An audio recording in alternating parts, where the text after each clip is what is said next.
Hey babes, welcome to the Cosmic Pleasure Podcast. I'm your host, Amy D from amydintuitive.com, and I'm the host here over on the Cosmic Pleasure Pod, obviously. Today on the pod, I want to talk about how to create a sex ritual and also why you would want to create a sex ritual, and I want to talk about why whoring ourselves in an unconscious, unserving way is not a feminist movement. It is a anti-feminism movement. So first off, I want to talk about the whoring situation. So I've been seeing a lot on social media, as we do, this kind of like idea that if we are slutting ourselves or whoring ourselves, we're reclaiming that sexual essence. Is just not true. So my history, a little bit of my back history is I was once a slutty pants. So I've written a whole book called Slutty Pants that I am yet to publish, but it's there on this phase of my life, because this phase of my life was very damaging in the long term. And this is not to shame anyone. If you love whoring yourself, if you love being a slutty pants and it's serving you, then cool, go ahead and do it.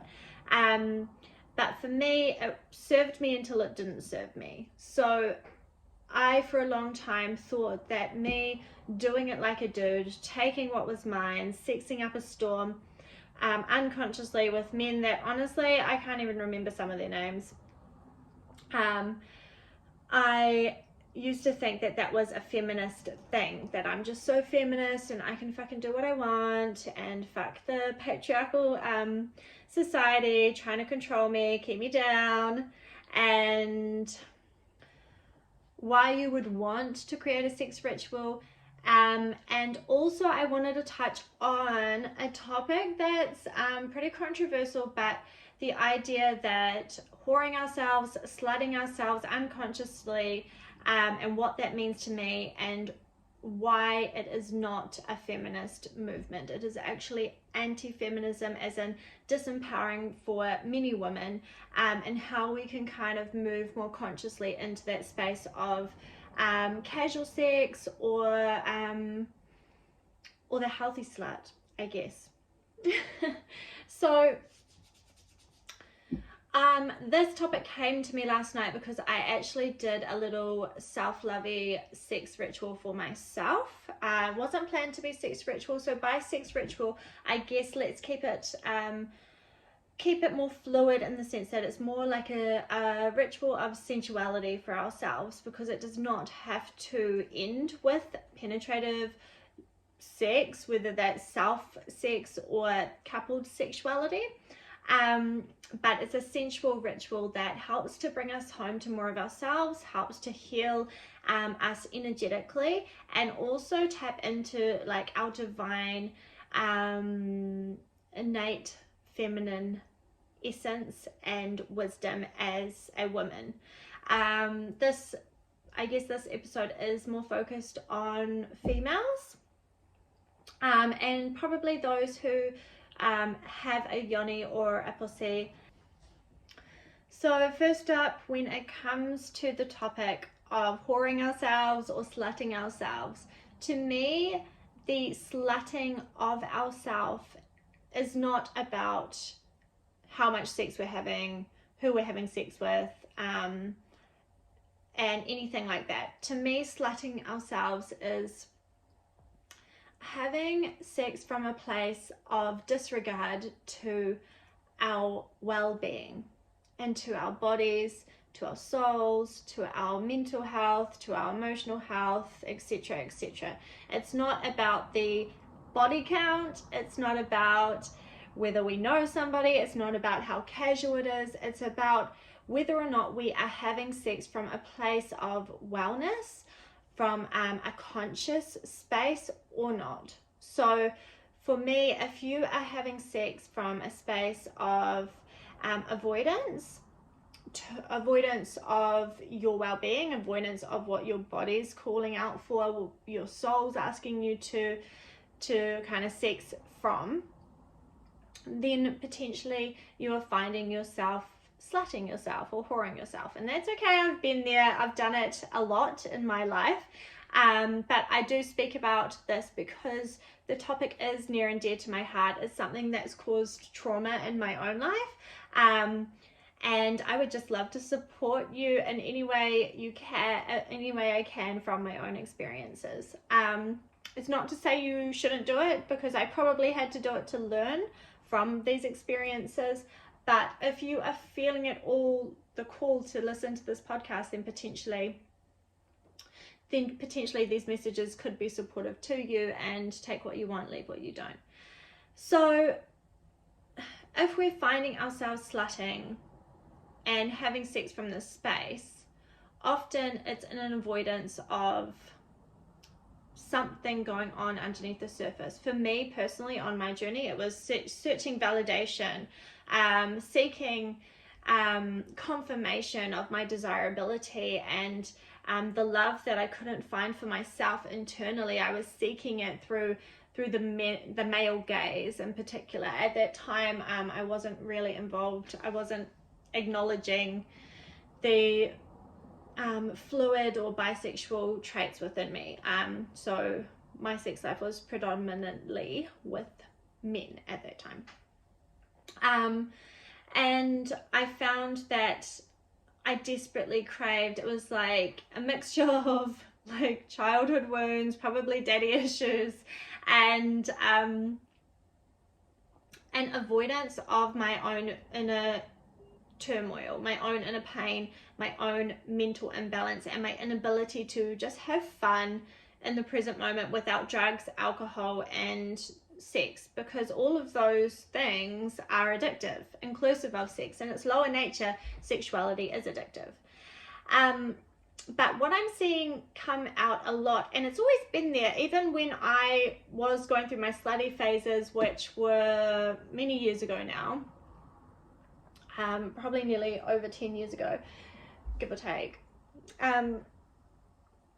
Even back then, it was in my mind, I was like, I'm taking back what's mine, you know, like it was coming from a real man-hate place, where I was like, I can, if a man's going to treat me this way, which my early sexual episodes were very imbalanced and abusive, and had no respect for me as a human being. I was highly sexualized. As I grew older, this man-hate manifested into this like me trying to get my own back through the sexual experience, through fucking as many men as I could, or like kind of, it became so easy to just get what I wanted. And so now I'm seeing it come up on social media again, you know, like, oh, we love being a whore, I'm a slut, it's empowering, you know, the empowered slut and all this kind of stuff. And I just see big red flags with this kind of content that's coming out, because it can be extremely dangerous and debilitating to us as human beings when we start to treat sex so superficially. We're not men, we don't do it like a dude, and that's the whole fucking point. You know, like throughout history and throughout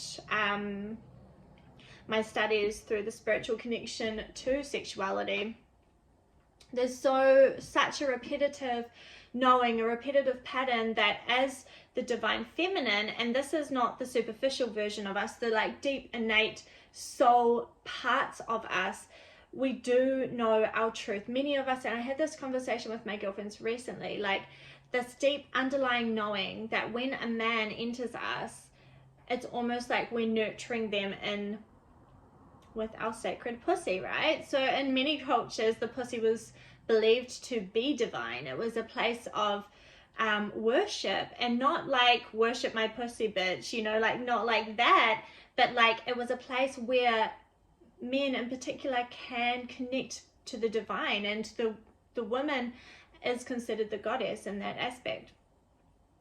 It was a place that goddess energy is within us, and it's not something that can be initiated and kind of brought forward through things like, sorry to be the party pooper, but the goddess isn't going to just be initiated from sitting in a circle and putting flowers in our hair and dancing around. Like, sure, if we're dancing mindfully, but if we're not tapping in to that deeper inner journey, because it's an internal journey connecting with the goddess, we won't experience the goddess flowing through us, which is our Shakti energy. Shakti is the goddess. Which then brings me to the sex ritual that I wanted to teach you guys about today. So yeah, a little bit on whoring and slutting ourselves. It was kind of just like a quickie message that I wanted to bring forward for you. Just check yourself before you wreck yourself. Whoring's all fun and games until it's not fun and games. And sure, if you're genuinely getting pleasure from the sexual experience and you do find the ability to have really open, clear, beautiful communication with your sexual partners, and you are choosing these sexual experiences consciously, then to me it's not so much a slutty journey, if we want to call it that. I know that there's many people reclaiming the word slut, but for me it's still always is kind of like, it's not slutty to have casual, empowered, conscious sex. It's slutty if we're not sexing from a place of awareness for our own well-being and what's right and true for us as human beings. But it's not a feminism movement. It's disempowering to us energetically as well as spiritually and mentally. It's, again, we're slutting for something outside of ourselves, to prove something, to kind of, in the wrong ways, try to find some relief from maybe our man hate, if that's applicable to you. It was applicable to me. And it can do a lot of damage and trigger trauma within you if you're not doing it from a conscious space of your wellness. And isn't it interesting that like slutting ourselves is making a comeback, and it's so ideal for men who are wanting casual sex, right? So just be aware of the ways that maybe there has been some influence within the patriotic, kind of deeply ingrained patriotic energy of the world that we live in, and that maybe there are some influences encouraging us to embrace this sluttier version of ourselves to serve the man. But really it doesn't serve the women in most cases. I bet you if you are slutting yourself, you are not in your embodiment of pleasure, you are not experiencing orgasm, or not to the potential that you could be, and you are not necessarily feeling alive afterwards and fulfilled, which is the whole point of kind of tapping into this more soulful sexual experience. Just something to ponder on, only because I know that my orgasmic potential was extremely limited when I was in my slutty pants days. It was almost like brushing my teeth by the end. And I've watched this documentary on porn stars saying the same thing. It's like putting your finger in your ear or a toothbrush in your mouth by the time you've slutted yourself enough from a space of neglect and avoidance of your own well-being and your own stuff that's coming up. So how can we create a sex ritual? So if this is great if you are slutting, or if you have been a bit of a slutty pants in your past, but also it's just great in general if you're wanting to dive deeper into your yin, into your feminine essence, into your feminine energy, and it's a beautiful way to kind of really connect to the divine through your sexual energy and the sexual experience. Again, you don't have to be sexing yourself or with another to do this. You can just leave it as the ritual, and that's that. It's just a beautiful way to connect to the divine through your pussy space. But yeah, it is something that you can continue on and really use as a beautiful way to introduce yourself into sex with another or sex with yourself.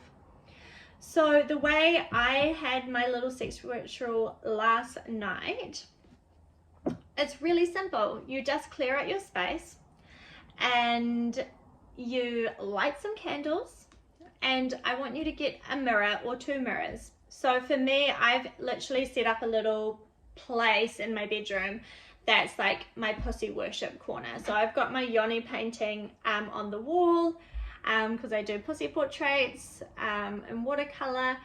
I've got my pussy portrait there, and then below I've got this beautiful circular oval mirror that I place on the floor at the perfect height for pussy gazing.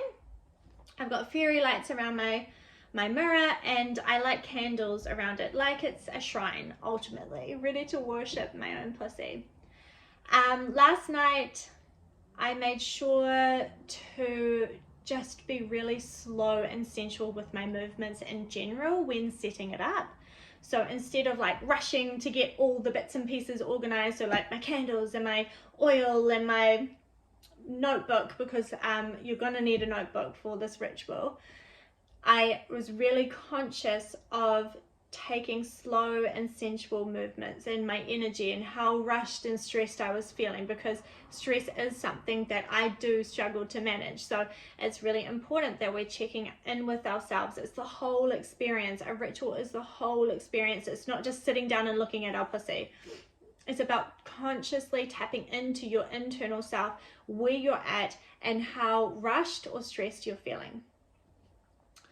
So ideas for your own ritual: get a mirror or 2 mirrors. One of my mirror is like a full body one, so I could kind of like glance at my whole body and I would be naked, and then one's just like pinpointed for the pussy. But of course you can just use one if it suits you better.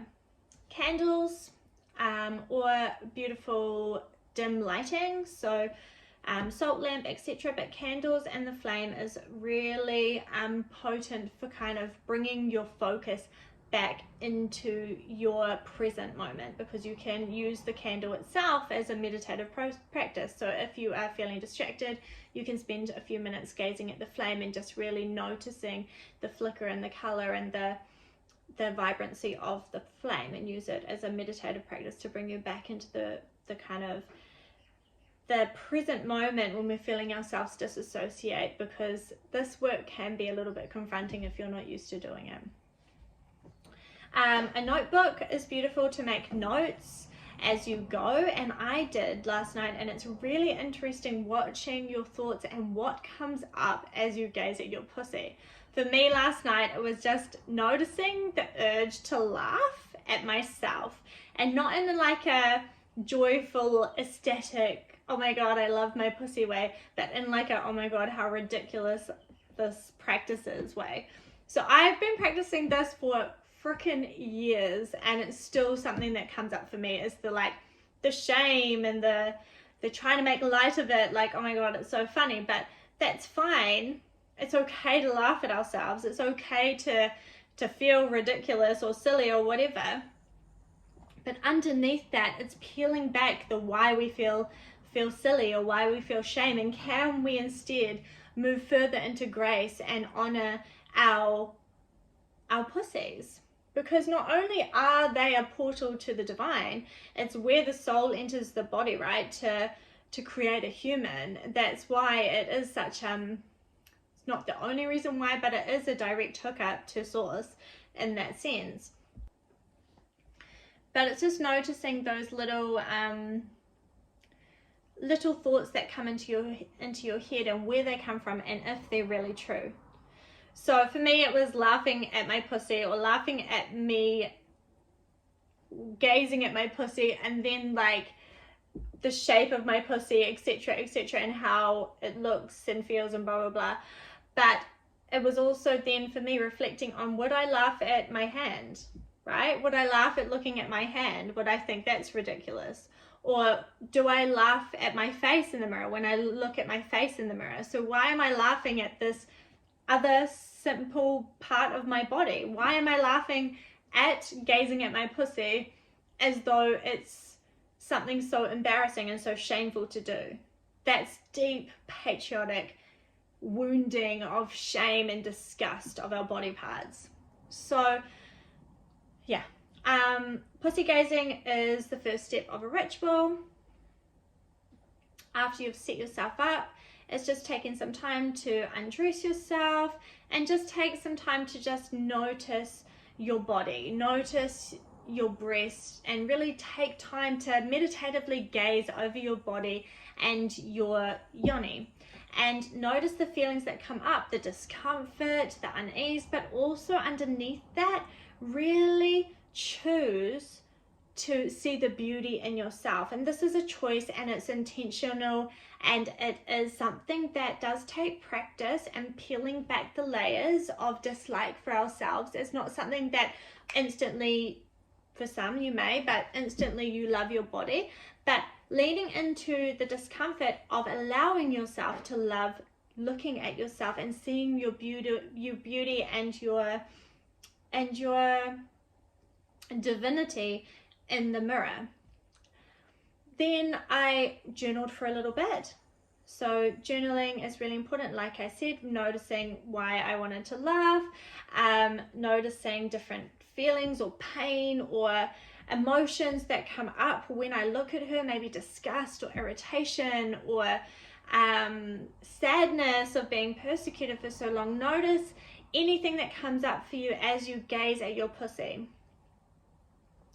And then I take some oil, so I use coconut oil, but you can use some oil-based lubrication. Coconut oil is just unfragranted and not super allergenic, so that's why I use that. But you can use like an oil-based lubrication, anything to kind of massage with. You can use another unfragranted oil if you prefer, but just be a little bit conscious if you're using it on your pussy space that it definitely doesn't have any fragrance and anything that's going to knock you off kilter pH wise. So I used some oil, I massaged my yoni, so did some pussy massage, which at some point I will do a video on. But for now, you just ultimately massage your pussy in a way that feels good to you, usually leaving your clitoris for last, because it's not so much about orgasm and it's not about masturbation. It's about releasing tension and reconnecting to this beautiful space of your body. And then I continued to do a tantric practice called Female White Deer, which one day I will show you. But for you guys, if you are just starting out, something beautiful to just tie into your ritual is do a breast massage. So if you follow me on social media and you scroll right down my reels, I've done a little video on breast massage. You can just do something really simple like that. You do either 9 or 36 rounds of your breasts, because breasts are really rich in chi, and it really helps us to kind of come home to ourselves when we massage our breasts. It's actually something that we promote to do on a daily basis, but I know that sometimes not everyone has the devotion to do that, but doing it in a ritualistic scene is really beautiful, and just a real supportive, nourishing way to celebrate your body. And then from there, I think I just allowed myself to intuitively follow what I needed. I gave myself a shoulder and neck massage because my shoulders have been pretty tight. I massaged my legs and my arms and just sensually touched myself for a really decent period of time. The key is to just carve out time for devotion to yourself. Even if you don't have much time, even just carving out 30 minutes on a weekly basis, even more if you can.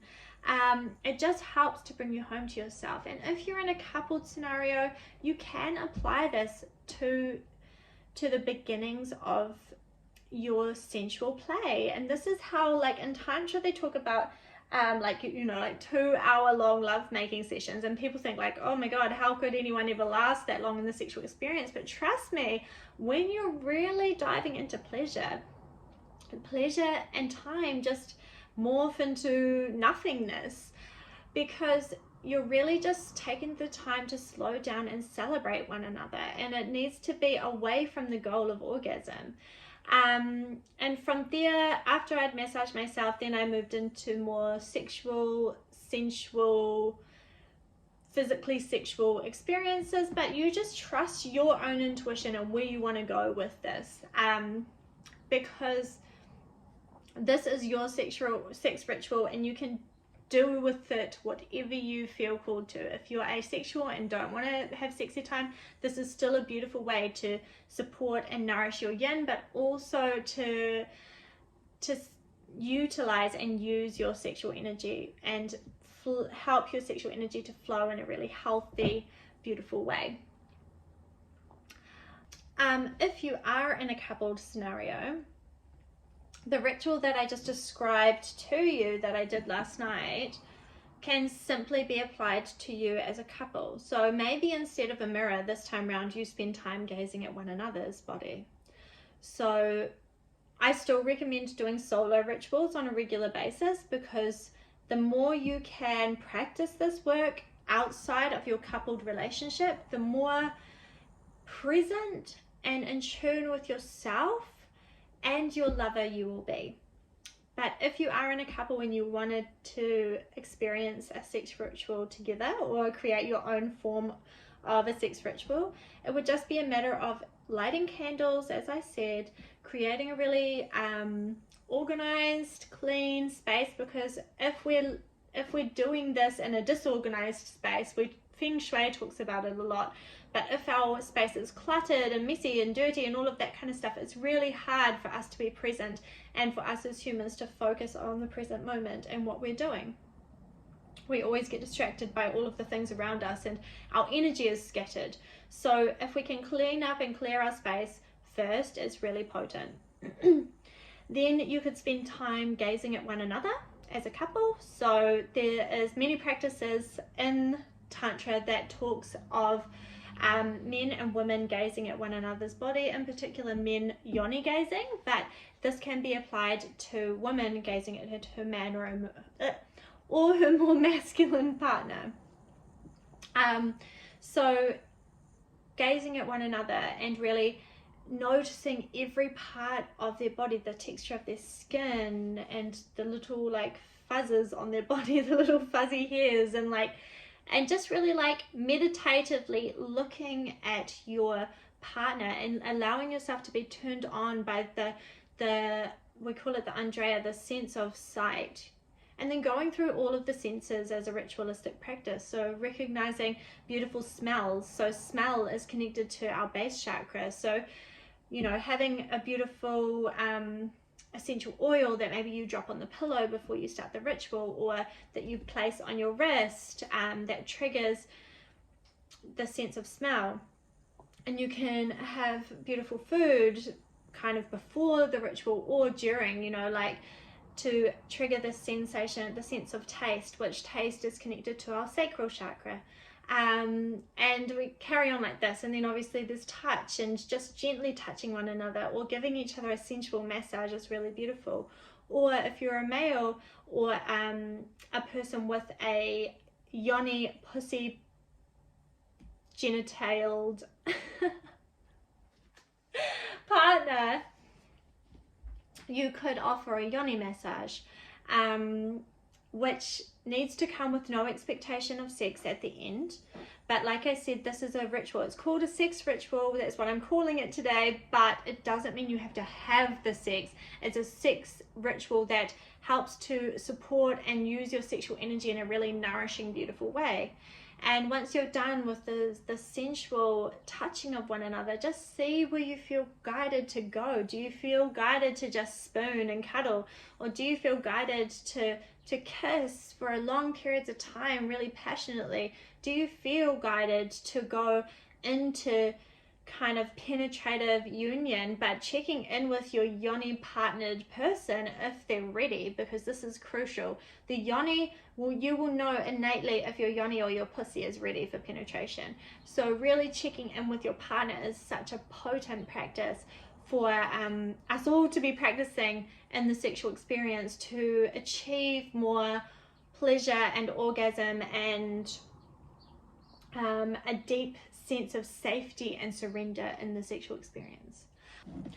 Thanks for watching my video today, babes. Don't forget to like and subscribe if you love my content, because it really does help the growth and the support of my message mission.